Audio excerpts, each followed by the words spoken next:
नमस्कार दोस्तों। आज हम सुनेंगे चालाक बहू और तुनक मिजाज वाली सास। एक छोटे से गांव में कमला देवी नाम की एक सास रहती थी। उनका बेटा राजू शहर में नौकरी करता था और उनकी नई शादी हुई थी। बहू का नाम था पूजा।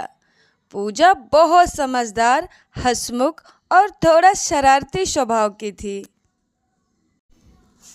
और कमला देवी को हर बात में टोकने की आदत थी।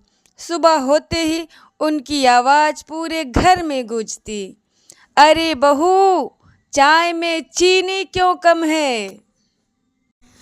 पूजा मुस्कुराकर बोली, माँ जी, आपकी सेहत का ध्यान रख रही हूँ। ये सुनकर कमला देवी मुंह बनाकर बोली, बहुत आई डॉक्टरनी।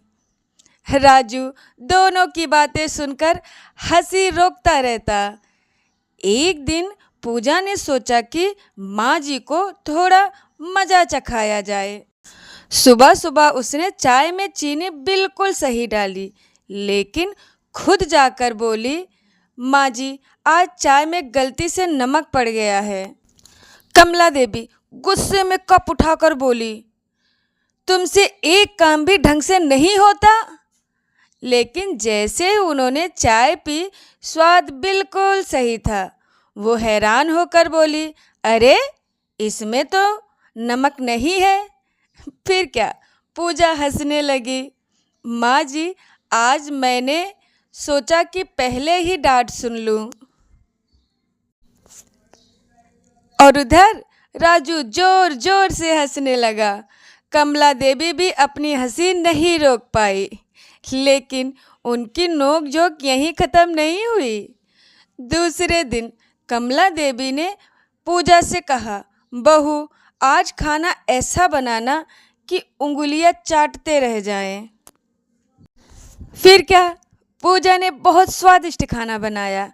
राजू खाते खाते बोला, वाह, मज़ा आ गया। लेकिन कमला देवी बोली, दाल थोड़ी पतली है। पूजा तुरंत बोली, माँ जी, आपकी बातें भी तो हर दिन लंबी होती हैं। राजू फिर हंस पड़ा। कमला देवी ने गुस्से से देखा, लेकिन अंदर ही अंदर उन्हें भी मज़ा आ रहा था। एक दिन पड़ोस की बिमला चाची घर आई। उन्होंने पूछा, कमला, बहू कैसी है? कमला देवी बोली, बहू तो ठीक है, लेकिन बहुत जवाब देती है। पूजा तुरंत बोली, और माँ जी सवाल ही इतने करती हैं। पूरा घर हंसी से गूंज उठा। कुछ दिनों बाद गांव में एक प्रतियोगिता हुई, सबसे अच्छे परिवार का।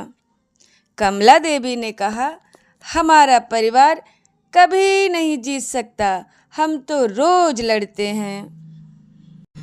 लेकिन पूजा बोली, माँ जी, जहाँ प्यार होता है वहीं तो नोकझोंक होती है। प्रतियोगिता वाले दिन जब सबने उनके घर का माहौल देखा तो सब खुश हो गए। सास बहू की मज़ेदार बातें सुनकर लोग हंसते हंसते लोट पटोल हो गए। अंत में उनके परिवार को पहला इनाम मिला। इनाम लेते समय कमला देवी की आंखें भर आई। उन्होंने सबके सामने कहा, मेरी बहू सिर्फ बहू नहीं, मेरी बेटी है। यह सुनकर पूजा तो भावुक हो गई। पूजा बोली, और मेरी माँ जी दुनिया की सबसे प्यारी सास है, बस थोड़ा गुस्सा ज़्यादा करती हैं। पूरा मंच तालियों से गूंज उठा। और राजू बोला, अब घर में लड़ाई कम करोगी ना? दोनों ने एक साथ बोला, बिल्कुल नहीं। और फिर पूरा परिवार हंस पड़ा। दोस्तों, इस कहानी से हमें ये सीख मिलती है कि घर में छोटी मोटी नोकझोंक होती रहती है, लेकिन प्यार और अपनापन सबसे बड़ा होना चाहिए। इसी से तो परिवार चलता है। Thank you.